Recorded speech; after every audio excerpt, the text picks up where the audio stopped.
পূর্ণ শুদ্ধ নিত্য মুক্ত অভিন্ন আত্মানবীন।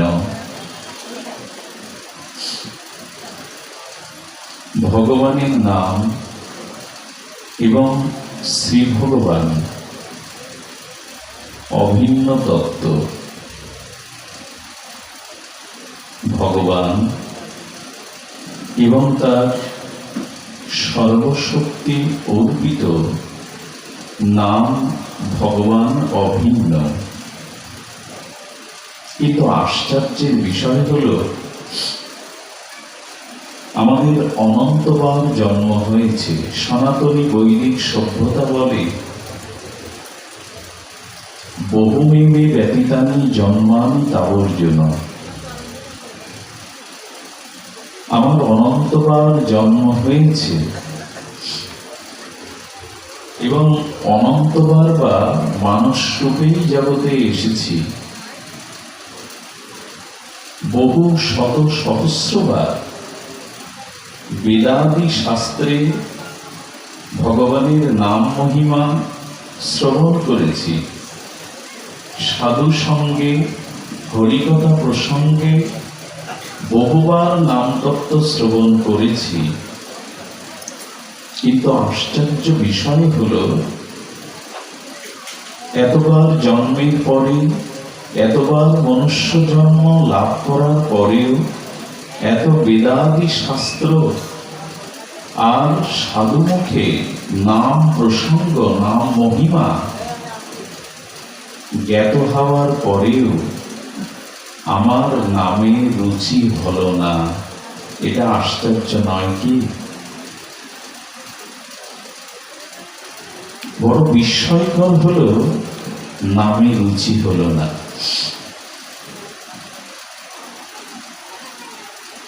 রুচি হলো না মানে নামকে আমি যথাযথ রূপে মান্যতা দিলাম না।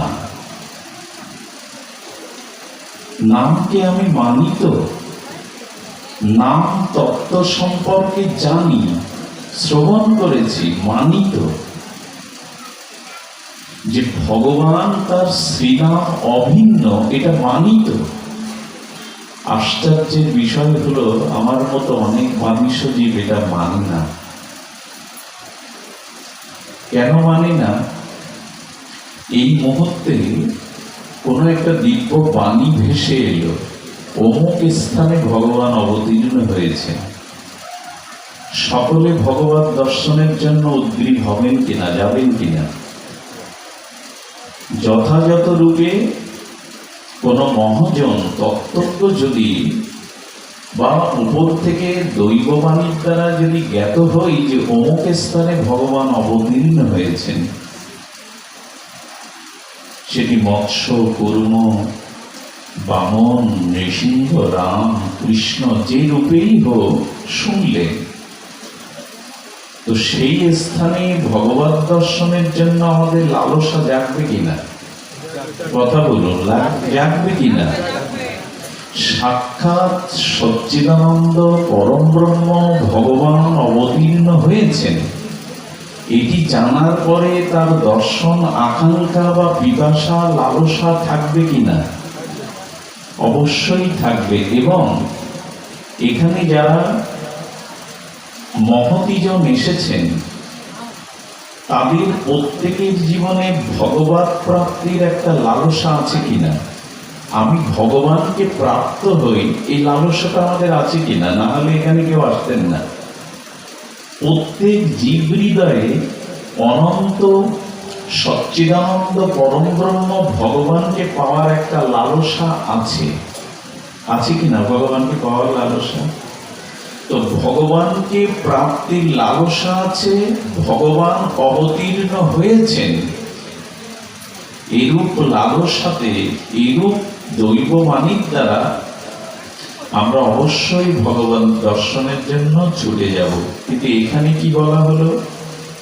ভগবান বললেন, আমি আমার নাম যদি অভিন্ন হই, তাহলে নামের মধ্যেই আমি স্বয়ং ভগবান অভিন্ন রূপে ব্যক্ত হয়ে আছি।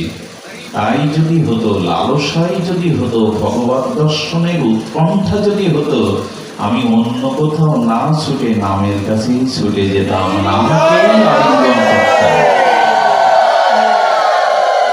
আমি নামের মধ্যেই, আমি অভিন্ন, আমি এবং আমার নাম অভিন্ন। যদি তাই হয়, ভগবান যদি জানিয়ে দেয় আমি নামের মধ্যেই আছি, অন্য কোথায় খুঁজবো তাকে?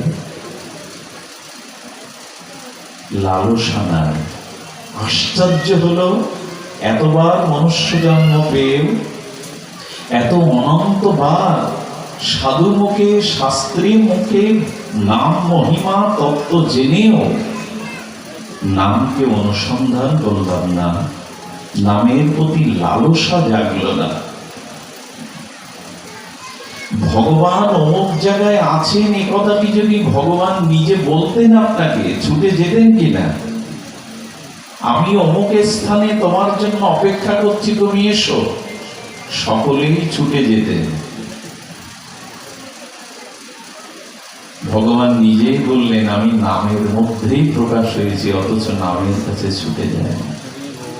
দুর্বলতা। নামান্নাকারী বহুদা নিজ সর্বশক্তি স্ত্রপিতা। এবং আরো একটি আশ্চর্যের বিষয় হলো, ভগবান বললেন আমার সমগ্র শক্তি আমি নামের মধ্যে অর্পণ করেছি, আমার সমস্ত নিখিল সর্বশক্তি আমি নামে। এবং নামের আরো একটি বড় কৃপা হলো, করুণা হলো,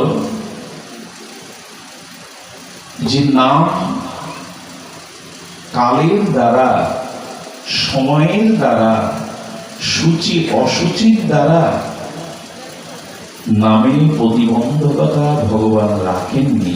এটা নাম প্রভু, স্বয়ং ভগবানের বিশেষ করুণা, বিশেষ কৃপা। নামের মধ্যে অভিন্ন ভগবানের প্রকাশ, এটা তো কৃপা। এবং ভগবানের অনন্ত শক্তি, ঐশ্বর্য, মাধুর্য, সৌন্দর্য, কৃপা, মহিমা নামের মধ্যেই অর্পিত করেছেন। আরো আরো অশেষ বিশেষ কৃপা হলো কালের দ্বারা, সময়ের দ্বারা, সূচি অসুচির দ্বারা নাম প্রাপ্তি, প্রেম প্রাপ্তি, ভগবত প্রাপ্তির নিয়ম, কাল, বিধি ভগবান তুলেই দিয়েছেন। কতগুলি ধ্যান দিতে হবে। আচ্ছা, বাংলাদেশ এবং ভারতের বর্ডারে যদি বিনা পাসপোর্টে আপনি চলে যান, তো অবৈধ হবে কিনা? এবং যারা বর্ডার গার্ড আছেন বা বিএসএফ আছেন, তারা আইন অনুযায়ী আপনাকে তারা ধরবে কিনা? তো কিছু কিছু ক্ষেত্র আছে যেখানে বিধিনিষেধ আরোপিত আছে, এখানে যাওয়া যাবে না। দেশের রাষ্ট্রনায়ক এসেছেন মনিরামপুর, সেখানে তার গতিপথে কিন্তু বিধিনিষেধ আছে, সাধারণ লোক চলাচল করতে এই মুহূর্তে পারবে না। আপনি জোর করে অহেতুক সেই নিষেধ যে রোড বা রাস্তা তার মধ্যে ঢুকে গেলেন, পুলিশ আপনাকে ধরবে কিনা? ওখানে নিষেধ আছে আপনাকে। এবং শাস্ত্র বলেছেন যে দেখুন, আপনি যদি দেব দেবীর পূজা করতে চান, তাহলে ভগবানের বিভূতি স্বরূপ দেব দেবীর পূজাতেও কিছু বিধিনিষেধ আছে। মা ভবানী, আদ্যার শক্তি, যোগিনী কোটি পরিপ্রীতা মা কালীর গায়ের রং সাদা করতে পারবে? মানে দক্ষিণা কালিকা, তার গায়ের রং সাদা করা, ওখানে বিধিনিষেধ আছে কিনা যে ভগবানের স্বরূপত মায়ের গায়ের রংটা হতে হবে কালো? শ্যামা মা কি আমার কালো, সাদা দেওয়া যাবে তো দক্ষিণা কালীকে? বিধি আছে কিনা? আচ্ছা, গুরুরাজ শনিদেবের গায়ের রংটা নীলাভ হতে হবে, নীল। কালো হলে হবে কি? যারা গুরুরাজের পূজা করেন তার গরুরাজের গায়ের রং কি দেখেন? নীলাভ, নীল। ওখানে সাদা দেওয়া যাবে তো? যাবে না। আচ্ছা, শ্রী দুর্গার, আদ্যা শক্তি দেবী দুর্গার দশভুজা না করে পঞ্চভুজা করতে পারবেন তো? পারবেন না। আরো শুনুন, যদি বেদ পাঠ করতে যান, যদি শাস্ত্র পাঠ করতে যান, সেই বৈদিক মন্ত্রের ভুল উচ্চারণের দ্বারা পড়তে ব্যয় হতে পারে, বিঘাত হতে পারে। বিধি আছে কিনা? উপযুক্ত বৈদিক মন্ত্র যদি বেদে পারঙ্গম না হন, শাস্ত্রের শব্দের যদি দোদনা হয়ে যায়, হিতে বিপরীত হতে পারে। মঙ্গলের জন্য বেদ পাঠ করছেন, কিন্তু আপনার অমঙ্গল হতে পারে। সবখানেই একটা বিধিনিষেধ আরোপিত করা আছে। দেব দেবীর পূজায়, তাদের গাত্রবর্ণে, তাদের উপাচারে আছে কিনা? বেদ পাঠে, শাস্ত্র পাঠে সবকিছুতেই বিধি নিষেধ আরোপিত আছে। কিন্তু ভগবান এত কৃপালু, এত করুণার দ্বারা তিনি জগজ্জীবকে বললেন, আমি আমার সর্বশক্তি সমর্পিত নামে কোন বিধি নিষেধ সূচি অসুচি রেখে গেলাম না। বাবা, নামে কোন সূচি অসুচি, নিয়মাদি ন নিয়ম না কাল। আচ্ছা, নামে নিয়ম নেই কেন? সন্তান বৎসলা মা লক্ষ্য করছে তার শিশু সন্তানটা রঙ্গন ক্রিয়া মানে হামাগুড়ি দিতে শিখেছে। ওই শিশু সন্তানের গায়ে মলমূত্র, লালা, কাদামাটি, ধুলাবালি মাখানো। যদি মা মা বলে কেঁদে ওঠে, মা কি ওখানে নিয়ম খাড়া করবে যে আগে স্নান করে শুদ্ধ হয়ে আয়, তোকে বলে নেবে? কথা বলুন বাবা, নিয়ম কি মা শোনাবে সন্তানকে? শোনাবে না। যদি গর্ভধারিণী সন্তান বৎসলা, স্নেহ বৎসলা মা সন্তানের মলমূত্র এবং তার গায়ে লালাদি ধুলাবালি, এই অশুদ্ধ অসুচি অবস্থায় মা স্নেহ কোল বাড়িয়ে, আঁচল বাড়িয়ে কোলে নিয়ে মুছিয়ে দেয়, তবে পৃথিবীর সমস্ত মায়ের স্নেহ মমতা সন্তানের জন্য একত্রিত করলে ভগবান নামে যে কৃপা আছে তার সিন্ধুতে বিন্দু মাত্র হবে না। এই জন্য নাম বলছে, তুমি পাপী কি পূর্ণবান, তুমি সূচি কি অসুচি, তুমি যোগ্য কি অযোগ্য, এটা না জেনেই তুমি নাম নিলেই আমি কোল বাড়িয়ে দেব, আশ্রয় দেব, একটু দেব। আচ্ছা, নামে কি আমাদের প্রাতঃস্মরণীয় বন্দনীয় চরণ রাধাকুণ্ড তপাশ্রয়ী ছিল বৈষ্ণব পদ বাবাজি মহারাজ, উনি বলছেন রাত 2টোর সময় মন্দিরে গিয়ে রাধা মাধবের আরতি দেখাতে পারবেন? পারবেন কি? এখানে রাত 3টের সময় ভাগবত খুলে পাঠ করতে পারবো কি আমি? তো বিধি নাই, কিন্তু নাম। শারদীয় দুর্গাবৎসবটা আপনি আশ্বিনের শারদীয় তিথি বাদে অন্য সময় করতে পারবেন তো? সে বসন্তকালীন বসন্ত পূজা আছে, বাইরে পূজা তিথি বাইরে করতে পারবেন তো? পারবেন না। জন্মাষ্টমী, মহাপ্রভুর আবির্ভাব তিথি ধরেই আপনাকে করতে হবে, কিন্তু নাম। শ্রী ভগবানের নামের জন্য কোন কালের বিচার রেখে যাননি। খাইতে, শুইতে, উঠিতে, বসিতে যথা তথা নাম লয়। তার সব থেকে বড় প্রমাণ এখন এই মুহূর্তে শ্মশানে হরিনাম হরিকথা হচ্ছে। শ্মশানে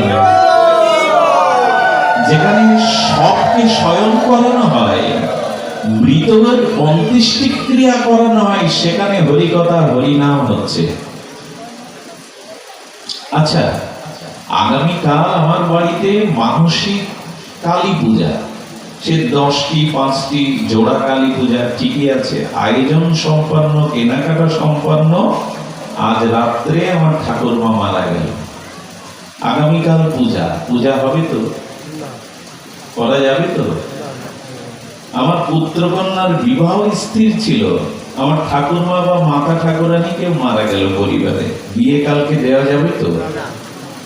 এখানে কালের বিচার আপনাকে মানতেই হবে যদি আপনি বৈদিক আর্য সনাতন সভ্যতার মানুষ হন।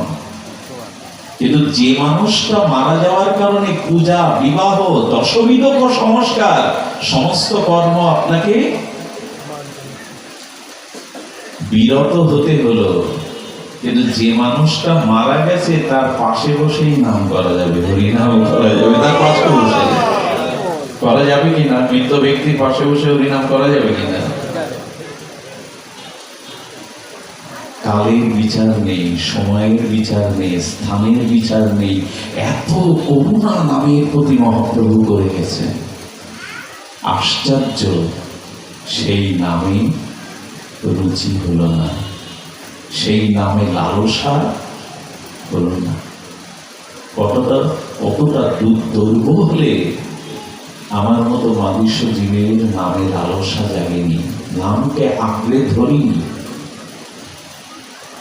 এই জন্য বললেন কালা কালো ন প্রতীক্ষ প্রভু, নামের কোন কালাকালের বিচার নাই। শুধু এইটুকু বলবো, আমাদের গোপাল গুরু নামের গৌড়ীয় সম্প্রদায়ের, আমাদের গৌড়ীয় বৈষ্ণবের গোপাল গুরু নামে খ্যাত, তিনি পরবর্তীতে লীলাচলে জগন্নাথ দেবের গদির তিনি আচার্য হয়েছিলেন। গোপাল গুরু উনি খুব পঞ্চম বর্ষীয় বালক। তিনি মহাপ্রভু ভালোবাসতেন, মহাপ্রভুর নিকটে যেতেন, হরিনাম হরিকথা মহাপ্রভুর মুখনির্গলিত অমৃত আস্বাদন করতেন। মহাপ্রভু একদিন বাহ্যক্রিয়ায় গেলেন। বাহ্যক্রিয়া মানে মলমূত্র, নরলীলা তো এগুলি ছিল। এই জন্য ভাববেন না ভগবান যখন নরলীলাতে আসে তখন তার ক্ষুধা তৃষ্ণা থাকে তো, বাহ্যক্রিয়া থাকে তো, সবই থাকে। ভগবান শ্রীকৃষ্ণ তার বাৎসল্য লীলায় যে গোপীদের ঘরে ননি পেতেন না, বা গোপীরা পাহারাদার হয়ে দোয়ারে দাঁড়িয়ে থাকতো, কানাইকে ভেতরে যেতে দেবে না, মাঝে মাঝে তাদের উনানে প্রস্রাব করে দিয়ে আসতো, সে যাতে আগুন না জ্বালাতে পারে। ভগবান এরকমও করতেন দুষ্কর্মী করে। তারপরে নরলীলাতে তার ক্ষুধা তৃষ্ণা, আহার, বিশ্রাম, মলমূত্র ত্যাগ এগুলি আছে। মানুষিন্তন আশ্রিত, মানুষের মতোই তিনি আছেন, নরলীলাতে নরলীলার অনুকরণ করেন। তো মহাপ্রভু যখন বাহ্যক্রিয়ায়, তখন জগৎকে শিক্ষা দেওয়ার জন্য মহাপ্রভুর এটি একটি লীলা। শিক্ষা, আপনি আচারী ধর্ম জীবের শেখাচ্ছেন। আমাদের অধিদেবতা, আমাদের আচার্যপাদ, আমাদের পথ প্রদর্শক চৈতন্য মহাপ্রভু জীবটাকে মা কালীর মতো, ভবানীর মতো দান দিয়ে আটকে দিয়েছেন। কারণ একটাই, আমি মলমূত্র ত্যাগ করছি, দেহটা শুদ্ধ নয়। আর এই অশুদ্ধ শরীরে এখন ঈশ্বরের নাম, ভগবানের নাম নেওয়া, আমাদেরও অনেকের এরকম ধারণা আছে, যখন মলমূত্র ত্যাগ করতে যায়, ল্যাট্রিনে যায়, বাহ্যক্রিয়ায় যায়, তখন নাম নেওয়া ঠিক হবে না মনে করি।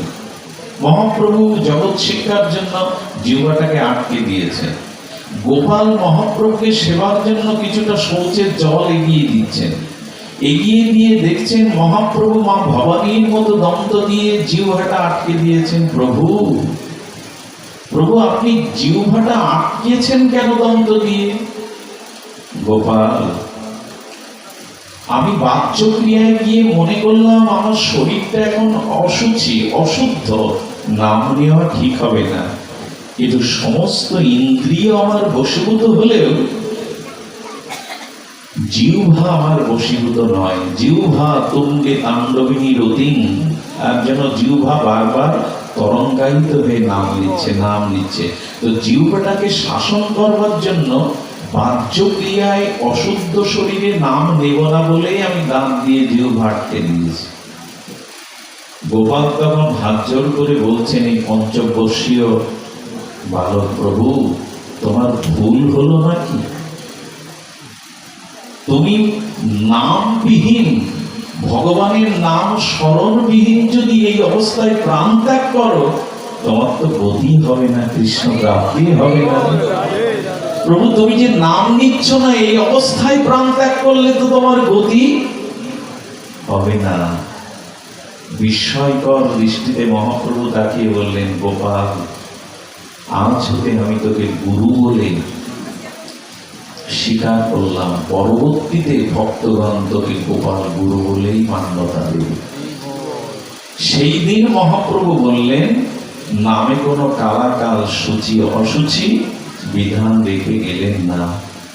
মনে পড়ে এক মহাজনের মুখনির্গলিত সেই অপূর্ব নাম মহিমা, এটি লীলা। শুনুন, মন দিয়ে শুনুন। খুব পুরানো দিনে, অতীত দিনে, তখন এত উন্নত সামাজিক বা গৃহ, এত প্রযুক্তি, এত উন্নতির উৎকর্ষ ছিল না। সেই মাটির ঘর, সেই কাঁচা বাথরুম, শৌচাগার। তো মলমূত্র ত্যাগ করতে করতে মলমূত্রের মধ্যে পড়ে একজন কৃষ্ণ ভক্ত বৈষ্ণব মারা গেল।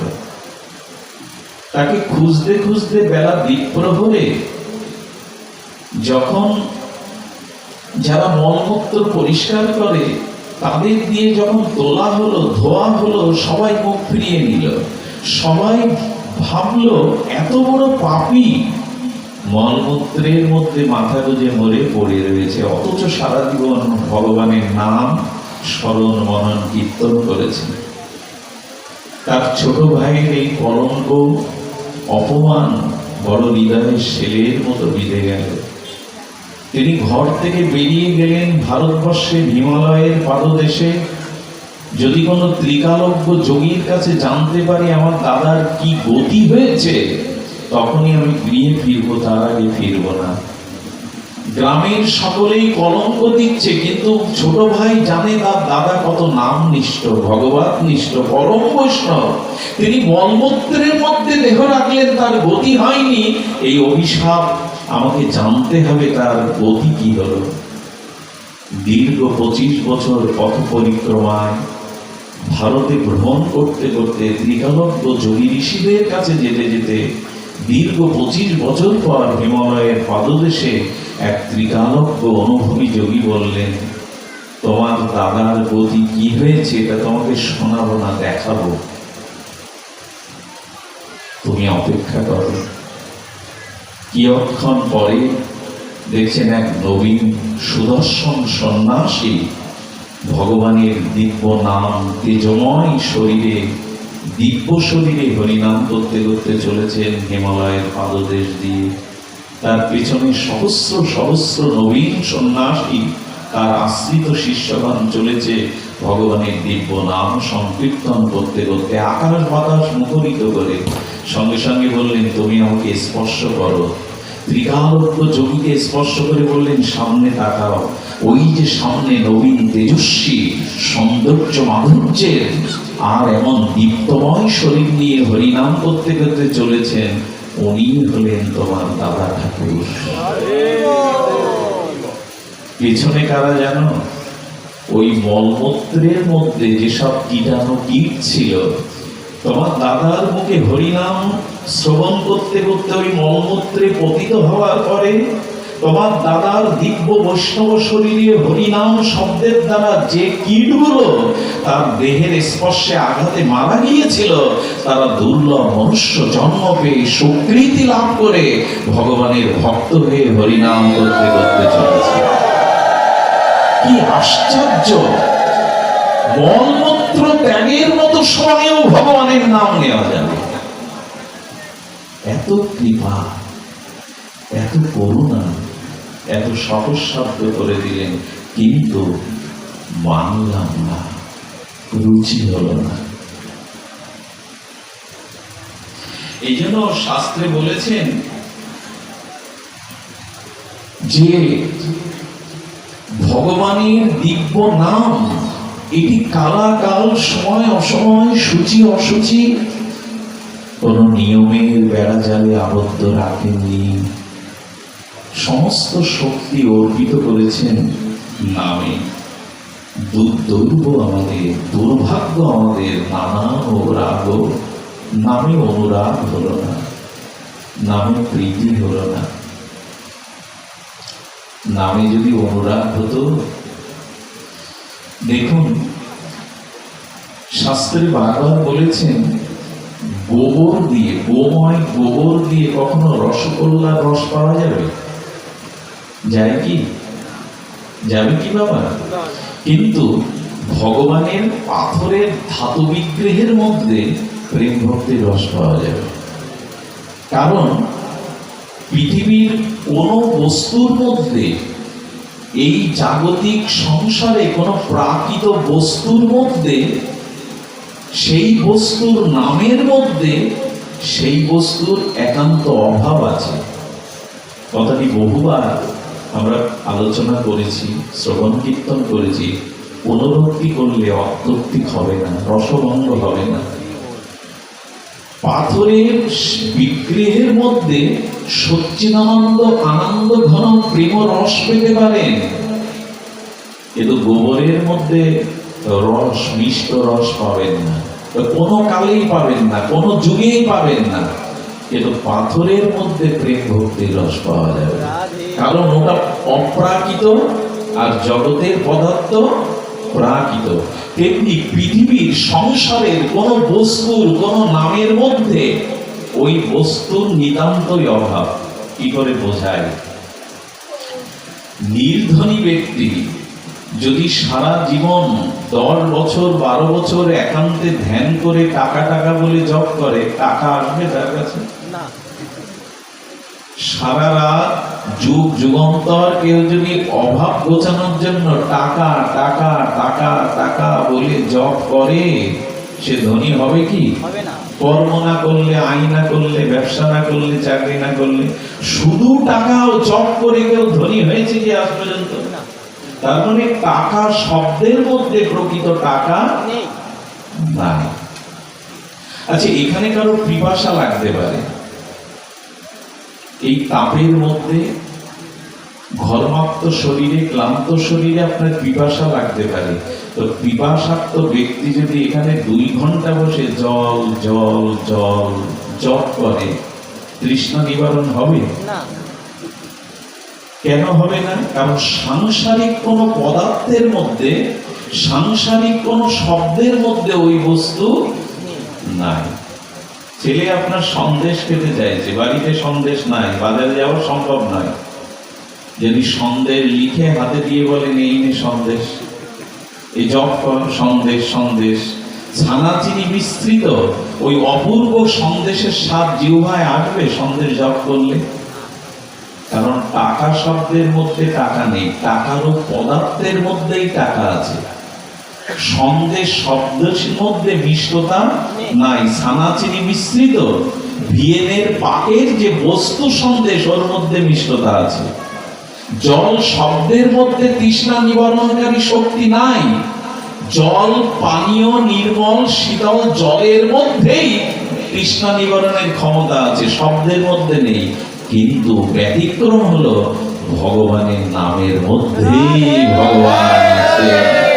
সাংসারিক কোন বস্তু নামের মধ্যে ওই বস্তু নাই, একমাত্র ভগবানের নামের মধ্যেই অভিন্ন ভগবান আছে।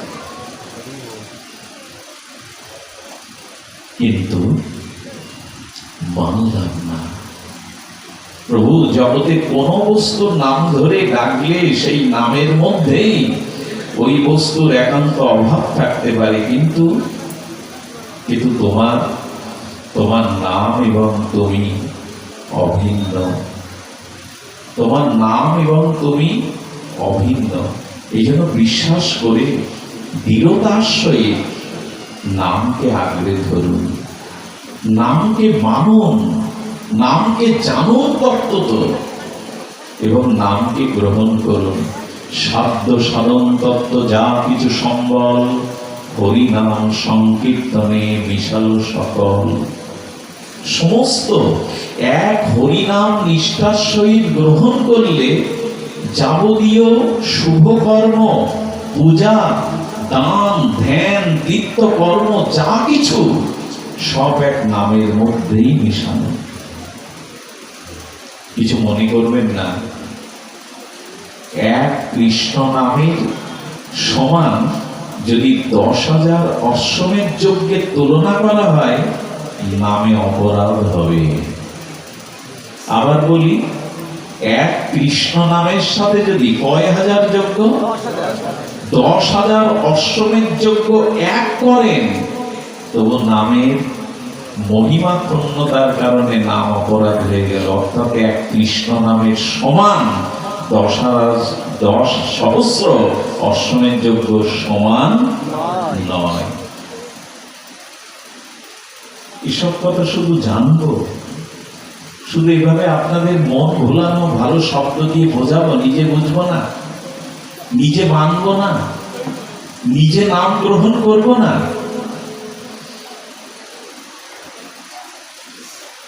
এই জন্য শাস্ত্রে বারবার বলেছে, দেখো তোমার হচ্ছে না মানে তুমি নামে এই বিশ্বাস এখন স্থাপন করতে পারোনি। নামের প্রতি একটা সুদৃঢ় বিশ্বাস, আস্থা স্থাপন করো। অন্য শব্দের মতো, অন্য বর্ণের মতো নামকে সাধারণ ভেবো না।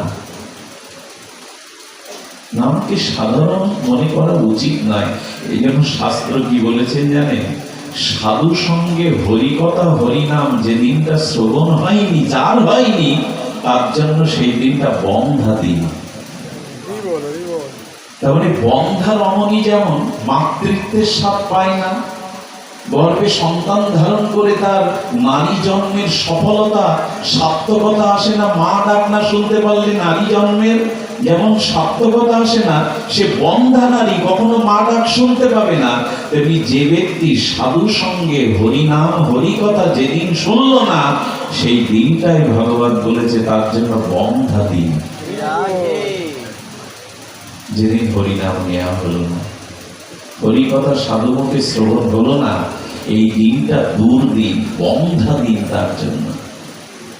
কারণ আপনি স্বাস্থ্য ফিরে পাবেন, অর্থের অভাব হলে আবার ধনী হতে পারবেন, বাড়িটা ভেঙে গেলে আবার বাড়ি করতে পারবেন, গাড়ি বাড়ি ভূ সম্পত্তি আবার করতে পারবেন, স্বাস্থ্য পুনরুদ্ধার করতে পারবেন।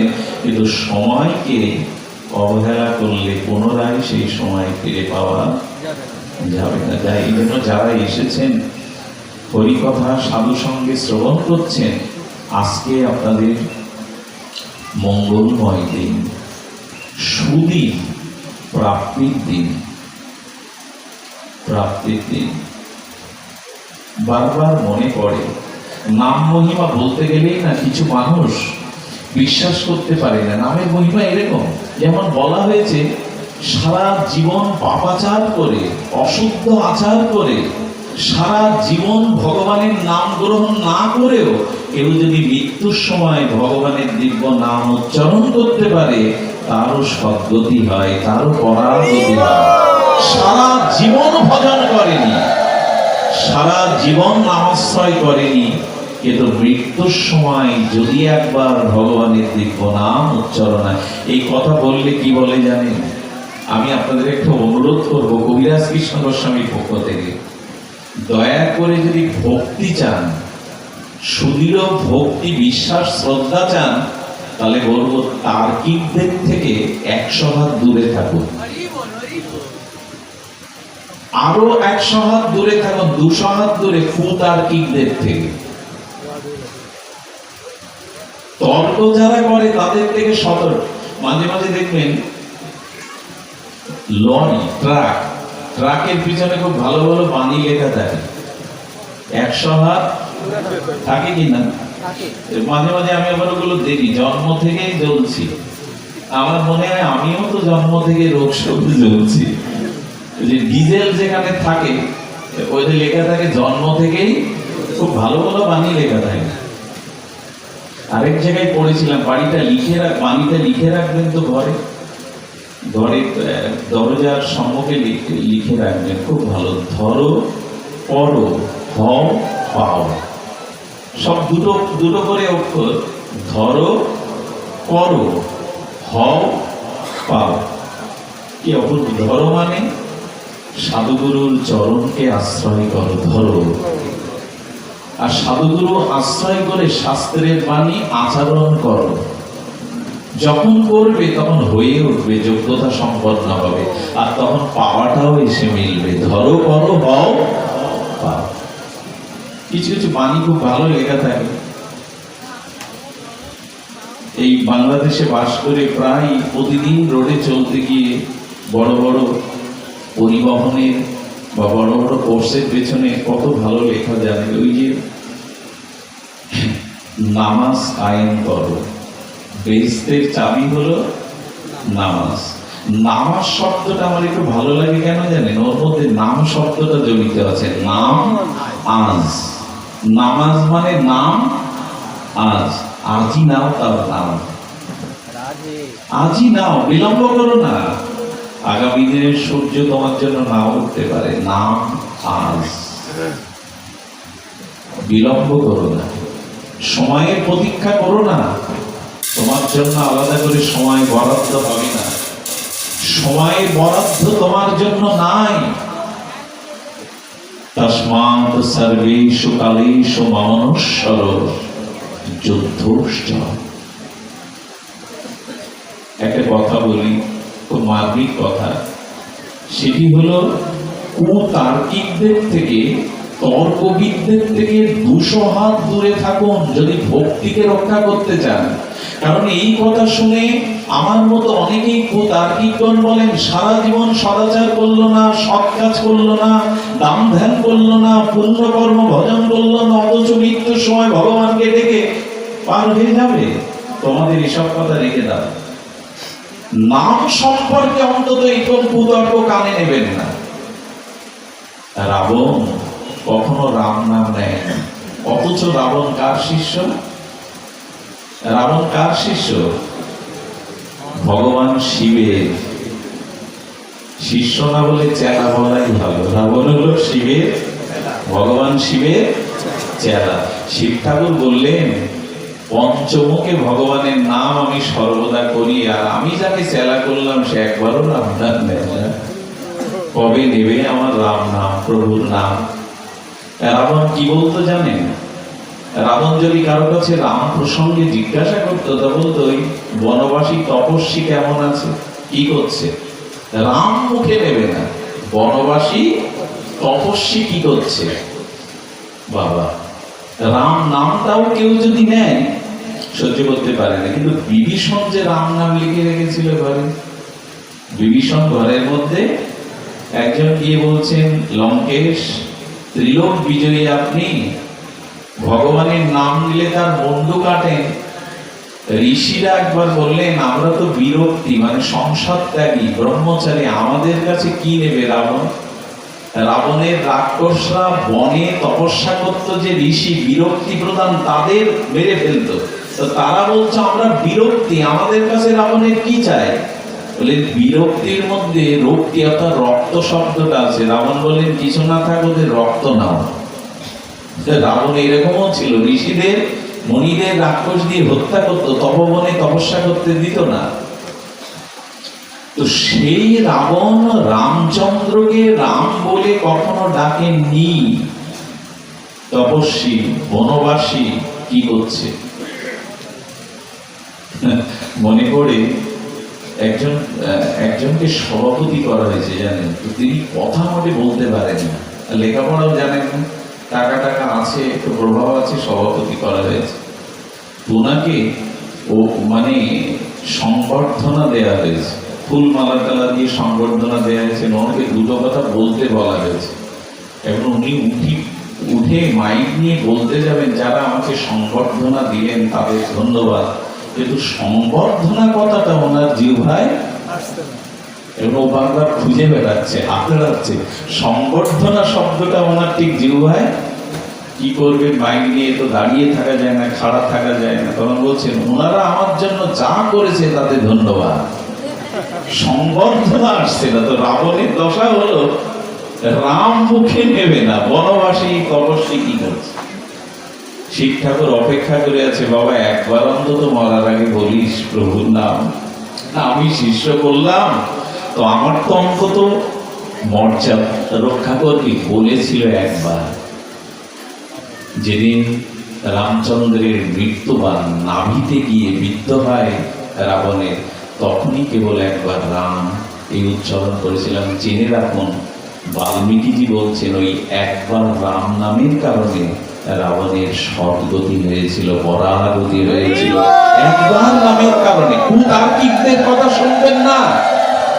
আচ্ছা, একটা যুক্তি দেয়, আপনি সারা বছর আপনি এসএসসি পরীক্ষা দেবেন, এটা একটা নদী পার হওয়ার মতো, অধ্যায় পার হওয়ার মতো। সারা বছর বই হাতে নেননি, পড়াশোনা করেননি, পরীক্ষায় পাশ করতে পারবেন? যত ভালোই ছাত্র বইয়ের দিকে দৃষ্টি দেয়নি এক বছর, কিন্তু সে ব্যক্তিও গোল্ডেন পেতে পারে। কি করে পেতে পারে? ওই স্কুলের সব থেকে মেধাবী ছাত্রের পাশে যদি তার বসবার সুযোগ হয় এবং ওই মেধাবী ছাত্রের নকল করে যদি সব প্রশ্নের উত্তর দেয়, পাশ করবে কিনা? নকল করে যদি ও পুরো 10টা প্রশ্নের উত্তর দেয়, পাশ করবে কিনা? যদি সারা বছর না পড়ে বইয়ের দিকে দৃষ্টি না দিয়ে নকল করে লিখে কারো পাশ হয়, ধরা না পড়লে, সারা জীবন ভগবান ভজন না করলে, মৃত্যুর সময় যদি কেউ ভগবানের নাম নেয়, তার উদ্ধার হবেই হবে। সদ্গতি হয়ে গেল। নাম মহিমা। মৃত্যুর সময় যদি বলে ধ্যান করতে পারবেন তো, শাস্ত্র পাঠ করতে পারবেন তো, কিন্তু জিহ্বায় সে সময় নাম নিতে পারবেন, নাম নিতে পারবেন। তবে এই সুযোগে আবার ফাঁকা মাটি বল দেবেন না।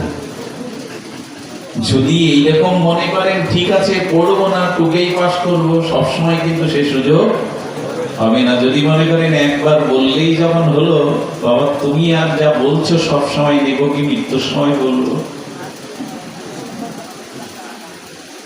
প্রায় 300 বছর আগের ঘটনা, আমাদের কুষ্টিয়াতে এক তামাক ব্যবসায়ী মারা যাচ্ছে। কি ব্যবসায়ী? প্রচুর ধনী। আর তখন তো ব্যাংকিং অবস্থা ছিল না, ওই টাকা পয়সা কি করে রূপা করে বা সোনার কয়েন টয়েন করে পুঁতে রাখতো, ব্যাংক ছিল না। ধনী ওইভাবে টাকা সঞ্চয় করে তামাকের ব্যবসা করে বহু বর্ণাঢ্য ধনী হয়েছে। ছেলেরা থাকতো বিদেশে। বাবার মৃত্যুশয্যার সংবাদ টেলিগ্রামে পেয়ে চলে এসেছে, এসে বারবার বাবার সামনে বলছে, বাবা মেটে কোথায়, পোতা কোথায়, টাকা ওদের ওই দরকার, বাবার টাকার কলসি কোথায় কোথায়। কারণ বাবার তো শেলস্বাদ, বায়ুপিত্ত, কফ এসে আক্রান্ত হয়েছে, কথা বলতে পারছে না, গ গ এরকম করছে। তো পাশের যারা লোক শুভাকাঙ্ক্ষী প্রতিবেশী ছিল, গা করতে দেখে ছেলেরা বারবার জিজ্ঞাসা করছে, একটু লজ্জাও করছে, মৃত বাবার, মনুষ্য বাবার কাছে টাকার মেঠে কোথায়। বলছে আমার বাবা কি বলতে চাইছে যেন, গোবিন্দ, গ করছে, শেরস্যা আটকে গেছে। পাড়া প্রতিবেশী বলছি সারা জীবন গোবিন্দ বলেনি, এখন গোবিন্দ। ওরা দেখছে গ বললে তো মীমাংসা হবে না, মেঠে কোথায় জানতে হবে। কবিরাজ দেখেছে, কবিরাজ বলতে ওনার গলায় যা অবস্থা, এখন গরম ঘি টানতে হবে, তপ্ত ঘি, যদি শেলসা সরে যায় বলে তাতে কিন্তু গলা পুড়ে যেতে পারে। যে মরতে বসেছে গলা পুড়লেও কি, খুব তপ্ত ঘি টান, পড়ে যায়, যা তপ্ত ঘি, গলা পুড়ে যাচ্ছে, চর্ম পড়ে যাচ্ছে। শল্য বটে শেলসা, বললেও বটে শব্দ। কি বলে গেল, মারা গেল জানেন, গফুর 50। ওরা বলেছিল তো গোবিন্দ বলতে পারে, মেঠের কথা বলতে পারে, কিন্তু বলে গেল গফুর। পরে জানা গেল ওনার এক খরিদ্দার ছিল তামাকের, তার নাম গফুর। আর সে সময় 50 টাকা মানে এখন 50 লাখের মতো। ওইটা মনে এসেছে, গফুর পাড়া প্রতিবেশী বিজ্ঞজন বলল, সারা জীবন গোবিন্দ না বললে মৃত্যুর সময় গফুর পঞ্চাশে হবে, ওইটাই মনে আসবে। এই জন্য আবার এরকম ফাঁকা মাটি গোল দেওয়ার চিন্তা যেন আমার মনে না আসে, সারা জীবন না বলে মৃত্যুর সময় গোল দিয়ে দেবো কৃষ্ণ বলে। খবরদার, সর্বদা নিতে হবে, তবে যদি স্মরণ হয়। সর্বদা নিতে হবে, তবে যদি স্মরণ হয়। আমার মতো বিষয়ী বিষয় শক্ত জীবের দুর্দশা, মারা যাচ্ছে 80 বছরের বৃদ্ধ। ওগো তুমি কোথায়, ইন্নি তুমি কোথায়? এই তো আমি তোমার পার কাছে। বড় খোকা, বাবা আমি তোমার ডান হাতে। মেজ খোকা, বাবা আমি তোমার বাম হাতে। ছোট খোকা, বাবা আমি তোমার পায়ের কাছে। তো তোরা সব এখানে, তো দোকানে কে? শেষের সময় ওর দোকানের কথা মনে পড়েছে। এই হলো সারা জীবন ভগবানের স্মরণ না করার দুর্দশা। আসবে না, মনে আসবে না। এই জন্য যদি কারো এসে যায়, নকল করেও লিখলেও তো না ধরা পড়লে পাশ হয়। রাবণ একবার বলতেও সদ্গতি হয়ে গেল। কেউ গীতা গীতা উচ্চারণ করতে, ভগবানের কোন দিব্য নাম উচ্চারণ করতে করতে এমনকি বলেছে, ভগবানের নাম পূর্ণাঙ্গ রূপে উচ্চারণ না হলেও যদি রাম বলতে গিয়ে রা বলে, পুরো রাম না হয়, কৃষ্ণ বলতে গিয়ে কৃ মধ্যাংশয় নয় উচ্চারণ না হয়, তবু ভগবান তার নাম গ্রহণ করবার অভিপ্রায় জেনে তাকে কৃপা করে দেবে। অর্ধেকাংশ বললেও কৃপা করে দেবে। যদি বলেন কেমন করে? আচ্ছা, যে বাচ্চাটা তোতলা, ভালো করে কথা বলতে পারে না, কোনো কোনো বাচ্চাদের মধ্যে তোতলামি আছে তো, বা কথা এখনো স্পষ্ট হয়নি, সে যদি বাবা বলতে গিয়ে বা বলে, বাবা গ্রহণ করবে কিনা? ডাক্তার কথা বলুন, করবে কিনা? স্নেহবৎসল পিতা অবশ্যই তার অর্ধেক অংশ বা শব্দ শুনলেও করে তুলে দেবে, কারণ সে বুঝে নিয়েছে তার পিতৃত্ব হৃদয় দিয়ে খোকা বাবা বলতেই চাইছে। তেমনি ভগবানও বললেন, ভগবানের নাম পূর্ণাঙ্গ উচ্চারণ না হলে, অর্ধেক অংশ উচ্চারণ করলেও আমি তাকে কোল দিয়ে দিই, চরণে ভক্তি দিয়ে দিই, অর্ধেক অংশ উচ্চারণ করলে। অনেকেই বলে আমার কণ্ঠে সুর নাই, রাগ রাগিনীর আলাপ নাই, ছন্দ নাই। রামকৃষ্ণদেব পরমহংসদেব বলেছিলেন, ওরে মিছিরি আড় করে খা, আর চিবিয়ে খা, আর জল করে খা, আর রুটি দিয়ে খা, সব মিষ্টি লাগবে। ভগবানের নামে সুরের দরকার নেই, যেভাবে হোক নাও, মিছিরি যেভাবেই চিবাও, মিষ্টতা জিহ্বায় লাগবে। যেভাবে হোক নাও। কণ্ঠে ভালো সুর নয়, নাম করতে পারিনি এরকম না। ভগবানের দিব্য নাম, নাম মহিমা বড় মনে পড়ে, বড় মনে পড়ে নাম মহিমার মহামহিমা। এই দক্ষিণেশ্বরের অঞ্চলটা ঠাকুর যখন প্রকট লীলাতে ছিলেন, ওই অঞ্চলের মানুষ আজও পরম পুরুষ রামকৃষ্ণকেই তাদের জীবন বেদিতে ঈশ্বর রূপে বসিয়ে রেখেছেন। কোনো বিপদ আপদ হলে ওরা ঠাকুরের চরণে চলে যেতেন। এক বিধবা মায়ের ছেলে সর্পাঘাতে মারা গেছে, সেই শিশু কোলে নিয়ে বিধবা অভাগিনী মা ঠাকুরের চরণে ছেলেটা ফেলে দিয়ে বলছে, ঠাকুর বাঁচাও, আমার যে আর কেউ নেই, এই অবলম্বন ছাড়া যে এই জগতে আমার কেউ নেই, ঠাকুর বাঁচাও।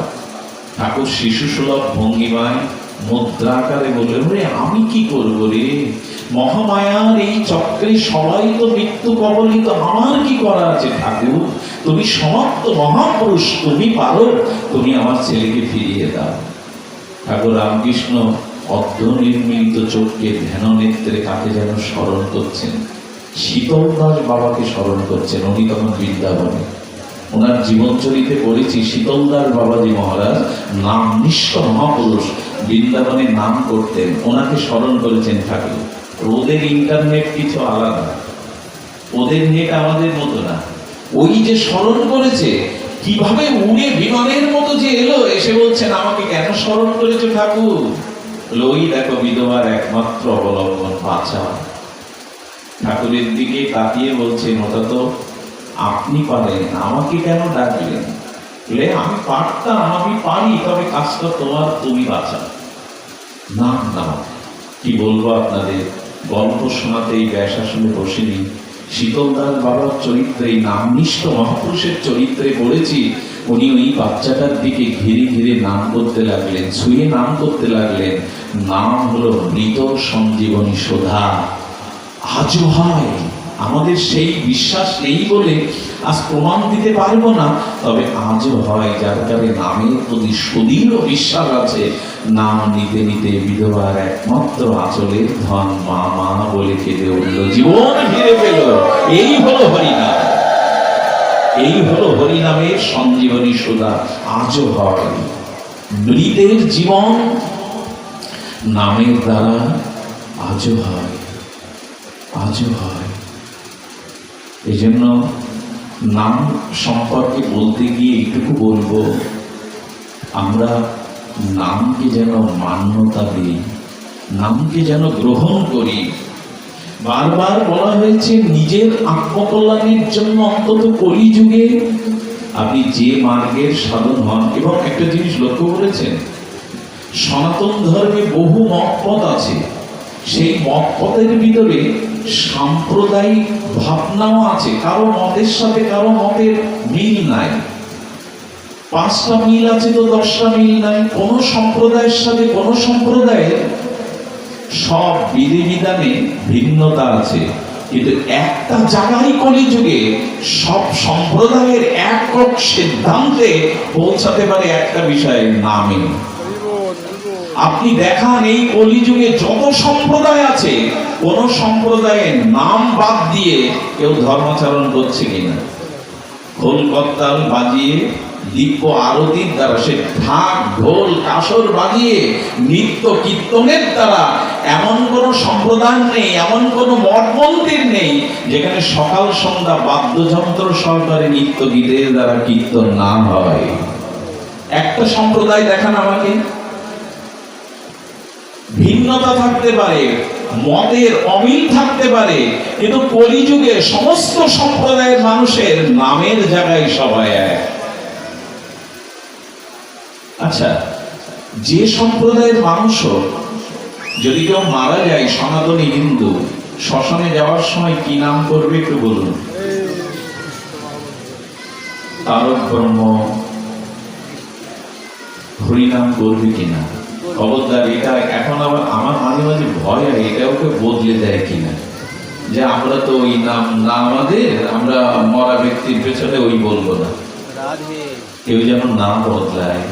এই নামে কোনো সম্প্রদায় নাই। সূর্যের কিরণ যেমন সকলের জন্য। আচ্ছা, কেউ যদি বলে, হিন্দু মুসলমান যদি এই তর্ক বাঁধায় যে দেখো আমার ধর্ম বড় বা আমার মত শ্রেষ্ঠ, তাকে জিজ্ঞাসা করবেন তো সে হিন্দু মুসলমান হোক, যে যদি উপরালা 2 জন হতো, একই রাষ্ট্রে একই প্রধানমন্ত্রীর পদে 2 জন থাকতে পারে? উপপ্রধানমন্ত্রী হতে পারে, প্রধানমন্ত্রীর পদে 2 জন থাকতে পারে? তো ওরাও বলছে উপরালা, আমরাও বলছি। আমার মনে হয় উপরালাটা যদি 2 জন হতো, যার শক্তি কম তাকে পরাজিত করে সে একজন বসে যেত। আচ্ছা, কেউ যদি বলে আমারটা শ্রেষ্ঠ তোমারটা শ্রেষ্ঠ না, তাকে বলবেন তো বায়ুটা কি তোমার গায়ে আলাদা লাগে? না। বৃষ্টিটা, সূর্যের কিরণটা, চাঁদের জ্যোৎস্নাটা কারোর জন্য কি বেশি কম? না। কেন দাবি করো তুমি শ্রেষ্ঠ? কেন দাবি করো তোমারটাই শ্রেষ্ঠ? মাটিতে বীজ বপন করলে তুমি শ্রেষ্ঠ হলে তোমারটা কি আগে ফসল হয়? সমভাবে বীজ বপন করলে সমভাবেই সে সেই ফসলই পায়। এক বীজ লাগালে আর এক ফসল পায় না। মাটি, জল, আকাশ, সূর্যের কিরণ এ কাউকে বিভেদ করে না, এরা নিরপেক্ষ তত্ত্ব। ঠিক তদুপরি ভগবানের নাম নিরপেক্ষ তত্ত্ব। শুধু নামে মানুষ না, ঠাকুর হরিদাস নামাচার্য বিস্ময়কর কথা বললেন। এই কথা বলতে গেলে লোম শিহরণ দিয়ে ওঠে। মহাপ্রভু বলছেন, হরিদাস নামে জগৎ স্থাবর জঙ্গম সব উদ্ধার হবে কি করে? জঙ্গলের গাছ গাছালি হরি নামে উদ্ধার হবে, তুমি বলছো কি করে? কঠিন প্রশ্ন মহাপ্রভু নামাচার্য হরিদাস ঠাকুরের কাছে বলছেন। বললেন, প্রভু প্রমাণ তো তুমি দিয়ে রেখেছো। বলি কিরকম? কোন জঙ্গলে যাবেন তো, বহু গাছগাছালি ঘেরা কোন জঙ্গলে গিয়ে বা যেখানে বহু বনাঞ্চল আছে ওখানে গিয়ে কৃষ্ণ বলবেন তো কি হবে? জঙ্গলের মধ্যে বহু বনায়ন যেখানে আছে ওইখানে কৃষ্ণ বললে কি হয় জানেন? আপনার শব্দটা গাছের বা জঙ্গলের মধ্যে ধাক্কা খেয়ে পুনরায় রিসাউন্ড ফিরে আসে। আসে কিনা? কৃষ্ণ কৃষ্ণ কৃষ্ণ। হরিদাস ঠাকুর মহাপ্রভুর সামনে রেখে জগৎকে বলছেন, জঙ্গলের মধ্যে গাছের বনায়নের মধ্যে দাঁড়িয়ে যদি কৃষ্ণ বলেন, শব্দটা গাছের গায়ে গিয়েও গ্রহণ করে, আর গ্রহণ করে বিপরীতে আবার রিসাউন্ড রূপে ফিরিয়ে দেয় কৃষ্ণ কৃষ্ণ কৃষ্ণ। যে তোমার নাম লয় আর যে নাম ফিরিয়ে দেয় তারা তো উদ্ধার হবে প্রভু, যেভাবে হোক মিলে তো উদ্ধার হবে। আচ্ছা, আপনি কোন অ্যান্টিবায়োটিক মহা ঔষধি খেয়ে ফেললেন না জেনে, ক্রিয়া করবে না ভেতরে গেলে? ঠিক তদুপরি আপনি এই যে গাছ এই জন্য এই যে যজ্ঞ কেন জানেন? জপ করা যেত না বসে বসে? উচ্চ সংকীর্তন কেন? খোল করতাল বাদ্য সহকারে নর্তন কীর্তনের দ্বারা উচ্চস্বরে কীর্তন কেন জানেন? জপিলে সে নাম আপনি সে তরে, উচ্চ সংকীর্তনে পর উপকার করে। শুনুন, যখন নিত্য গীতের দ্বারা রাজপথে নগর সংকীর্তনে, পদ সংকীর্তনে, জাতীয় সংকীর্তনে এভাবে রাজপথ কাঁপিয়ে, নগর কাঁপিয়ে, গ্রাম অঞ্চলের পথে হাটে মাঠে ঘাটে নাম নেওয়া হয়, ওই উচ্চ সংকীর্তনে পরোপকার করা মানে কীট পতঙ্গ বৃক্ষ লতাগুলোরও আত্মকল্যাণ হয়ে যায়। বৃক্ষের অনুভূতি আছে কিনা? গাছের অনুভূতি